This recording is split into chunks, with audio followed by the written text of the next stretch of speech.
Hello, it's Lion here with HobbiesofaMan once again, and today we're going to be doing another comic book review. We're going to be looking at another Massiveverse story, and today we're going to be looking at Inferno Girl Red Volumes 1, 2, and 3, or actually issues 1, 2, and 3. But this is actually supposed to be a graphic novel that they did on Kickstarter, and then they released to the general public as 3 separate comic books that all cost $6. So this is $18 worth of comic books, and in terms of my enjoyment, I would say that definitely it's worth it. And of course, it is more or less the same as just a normal trade paperback, right? So, yeah, Inferno Girl Red 1 through 3, written by Matt Groom and Erica D'Urso, being the main artist. And it's kind of interesting because she's actually mentioned first before Matt Groom. I think it's because of, alphabetical order.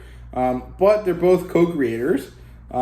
But I think that Matt Groom is the writer and Erica D'Urso is the artist, right? So the colorist is Igor Monti, and the background and color assistants are Lorenzo Tamera and Sabrina Del Grosso, and the letterer is Becca Carey, who I think did the lettering for the original Supermassive book from 2022. So nice group of people here working on this consistency throughout all of the Massiveverse things, and I quite like that. So this is published by Image, you guys can see right there, and you can also see it here on the side in black if it focuses. It doesn't look like it will, but it's there. And the genres here are superhero, and there's an element of like futuristic fantasy in this, if you want to call it that. The setting is futuristic. It's kind of like this utopian city of tomorrow type vibe to it, but the power system seems to be fantasy based, although it seems to be space fantasy like Star Wars or Eden Zero, if you guys have read that manga. So yeah, it does not currently have an adaptation, but like I've mentioned before, I think that the Massiveverse is actually very ripe for adaptation in terms of animating this, because the variety of the show, or the variety of content in the Massiveverse, gives you the ability to make a lot of different shows that all have a slightly different feel, but that all kind of collect and coalesce into this one massive story, right? So I would really like to see this animated, kind of similar to Invincible, but who knows, right? And the rating for this is a 4.5 out of 5.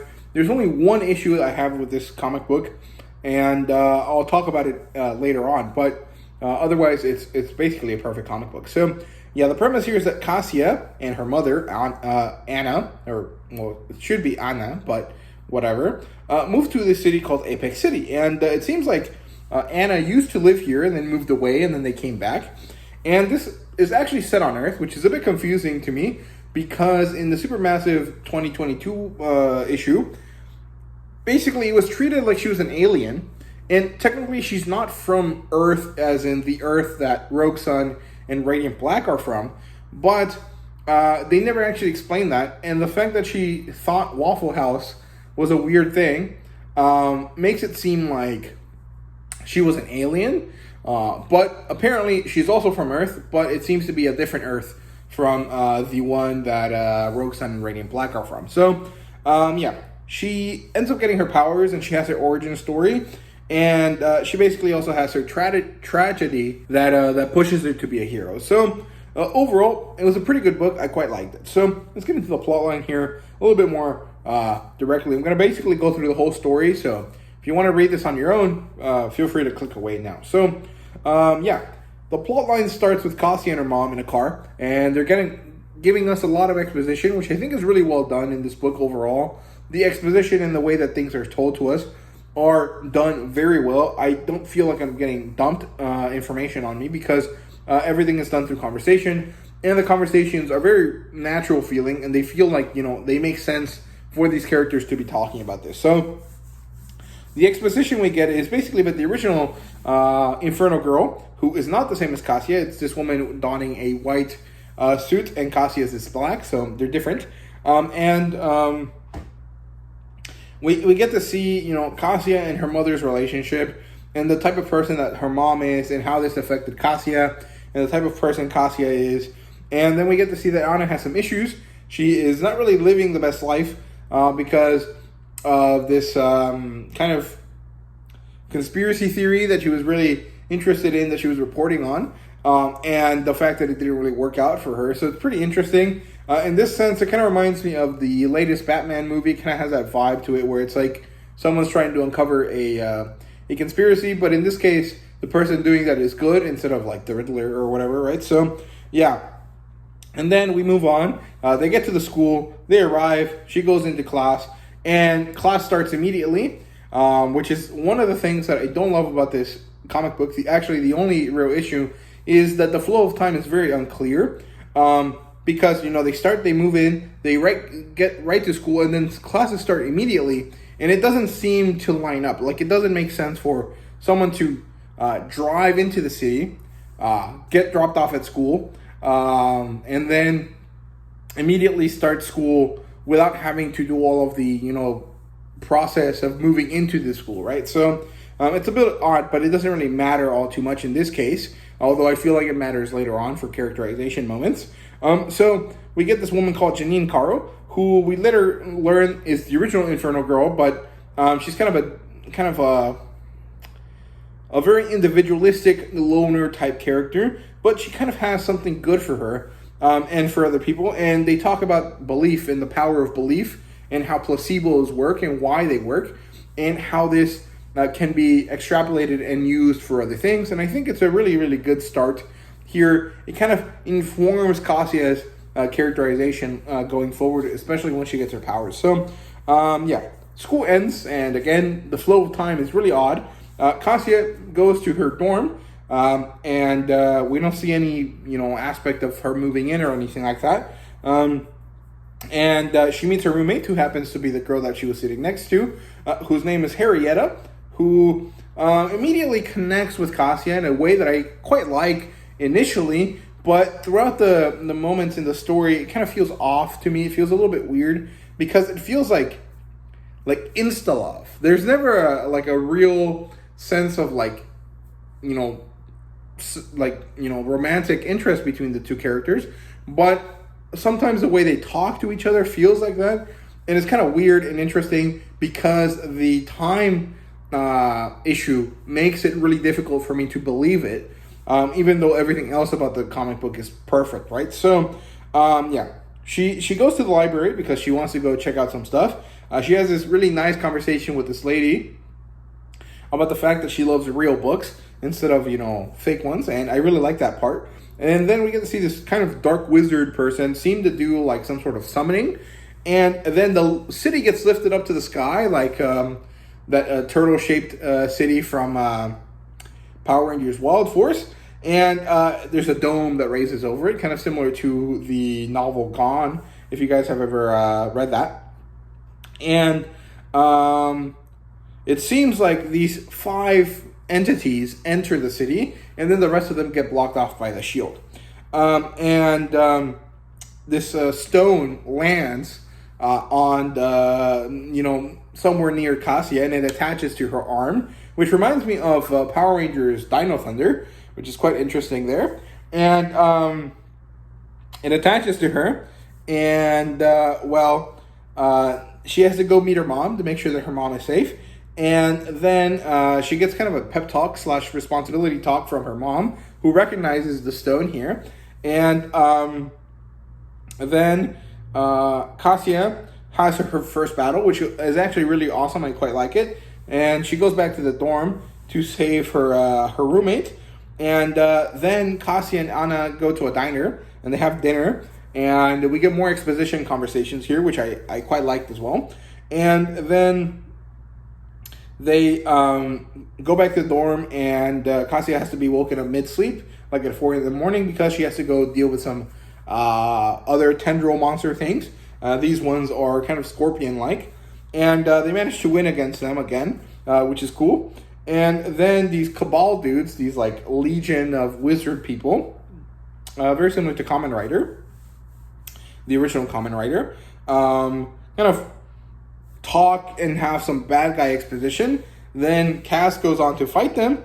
She loses quite badly to this big villain character who's called the Griffin, and he has this kind of dark knight armor, which reminds me of Kamen Rider a little bit. And Anna gets taken hostage after a different attack that happens on the city. And Cass goes to Henrietta. They go get Lillian, who's another character. And Cassia and those two kind of work together to find information. And then Cassia goes off to battle the Griffin again. And it turns out that the Griffin is a character that was introduced earlier, who is the father of the only male character that shows up in this story, called Sung Ho Park, I think is his name. And the younger character that's introduced that's male is Thomas, right? So he's Thomas's father. Again, this reminds me a lot of Power Rangers Dino Thunder, where you have Anton Mercer and his son, the White Ranger. And there's this kind of dark relationship between them. And there's this kind of situation where the young person is this tortured individual, and the father figure is this hyper successful businessman who happens to also be, the mastermind, the big bad guy. And I quite like that. I thought that was really enjoyable. Power Rangers Dino Thunder was my favorite Power Ranger season.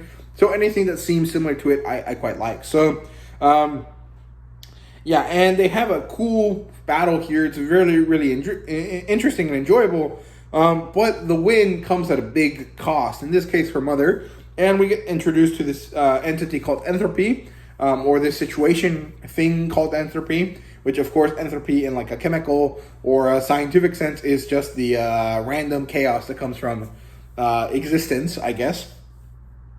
And the kind of fact that things will eventually just end, sort of, ish. It's kind of difficult to explain because I honestly don't remember too much about it. It was just kind of this natural chaotic force that exists in the universe, right? So, yeah. And then the story ends with Caro, Janine Caro, explaining to Cassia that she is the original girl, and that she's also going to mentor her now, and this preparation for the coming story, and overall, very good stuff. There's also a prequel story at the end, this kind of like post-credit scene, that I quite liked as well. It was pretty interesting to see it. It was all in black and white, and I thought it was cool. I liked it. So, yeah, overall, I didn't really enjoy this plot. However, the inconsistent flow of time was a little bit odd for me, mostly because it affects characterization. So, we'll talk about that right now. So, characters-wise, we have Cassia, Anna, the Griffin slash, Sung Ho Park. We have Janine Caro, Henrietta, Thomas, and Lillian.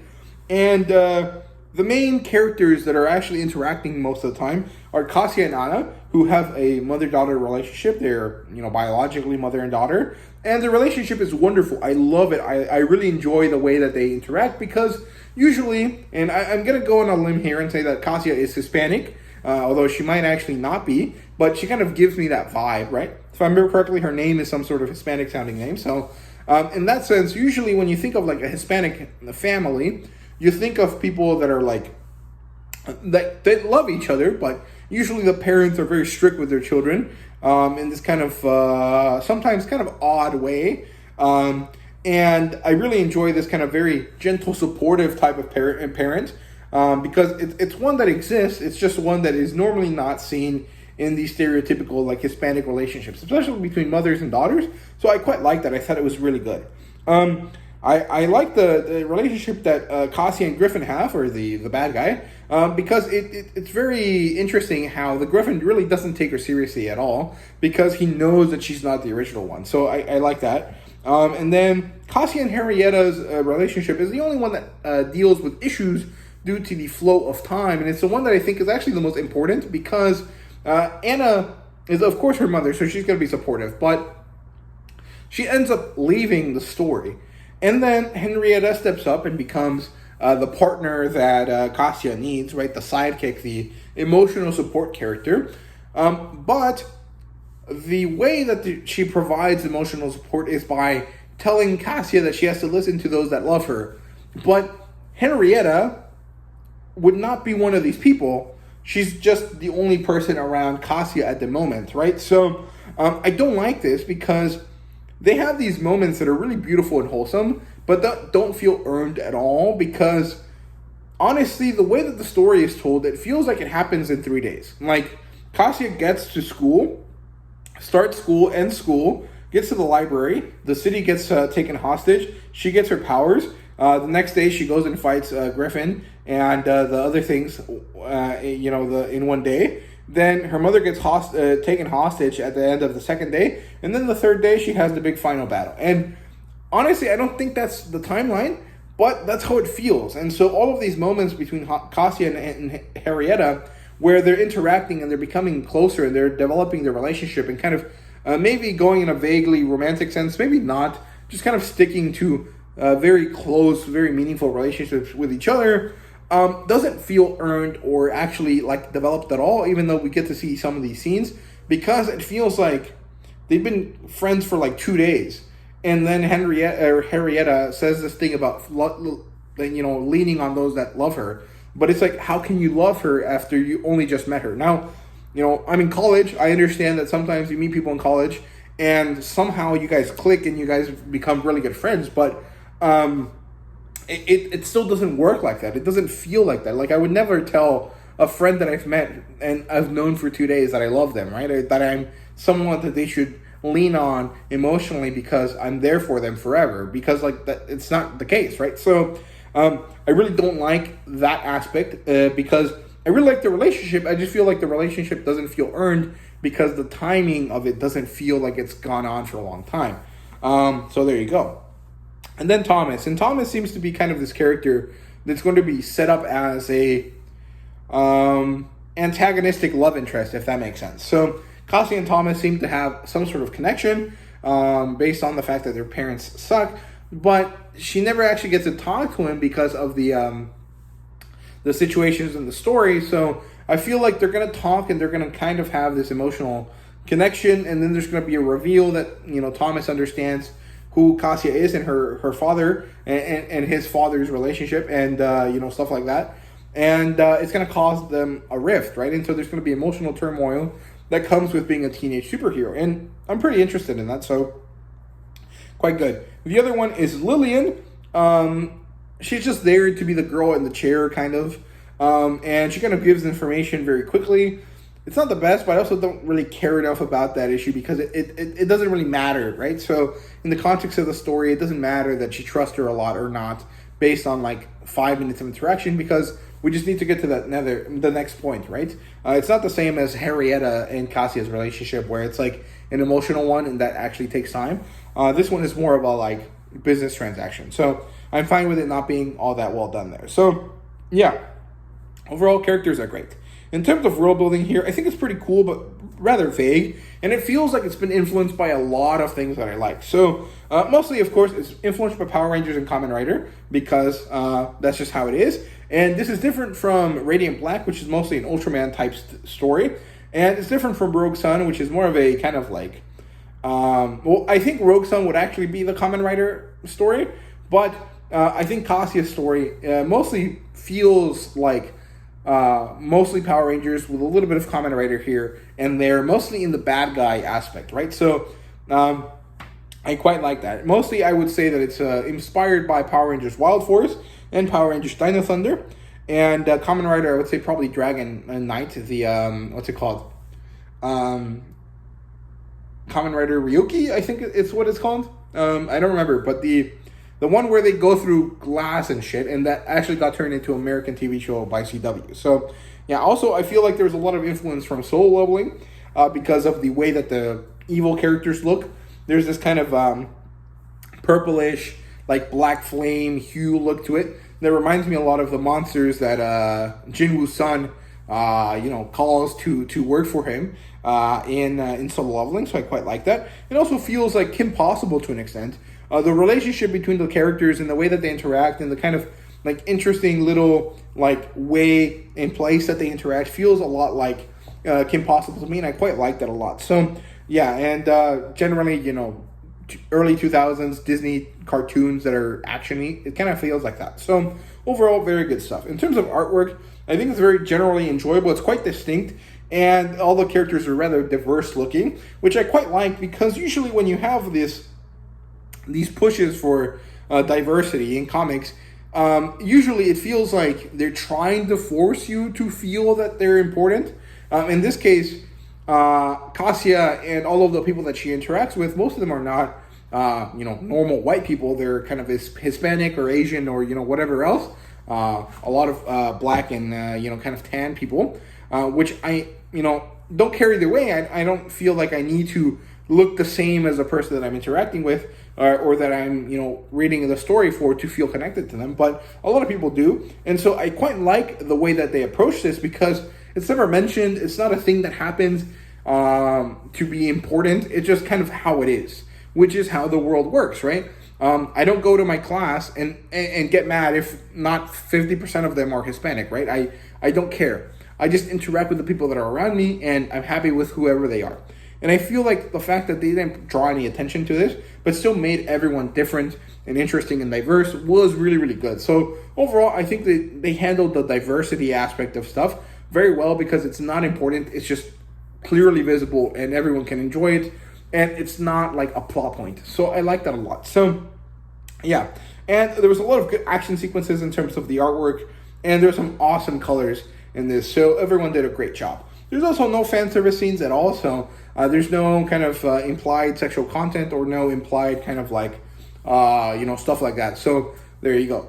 Overall, pretty good stuff. And yeah, ratings wise, 4.5 out of 5. Everything about this feels awesome. It is probably one of the best comics I've ever read. It's a wonderful story. It has great style, great vibe. The inflow is explained in a way that I love a lot.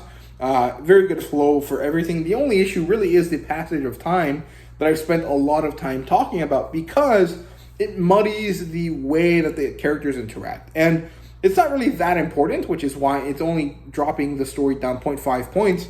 But it's one that I think is significant enough that a lot of people will have issues with, right? So there you go. That's Inferno Go Red 1 through 3. That's the whole story that we have so far. And hopefully we get another volume of this because I quite liked it. So yeah, there you go. That's it. That's everything I have to say. I hope you guys enjoyed the video. Let me know what you thought down below if you've read the story. And are you guys excited for more stuff? I'm going to definitely do another review for stuff here soon where I'm going to review Supermassive 2023, and eventually sometime in the next couple of weeks I'll review Rogue Sun as well, since I now have all 12 issues and can read them all in one go and kind of explain everything to you there. So there you go. That's Inferno Go Red. I hope you guys enjoyed it and see you guys later.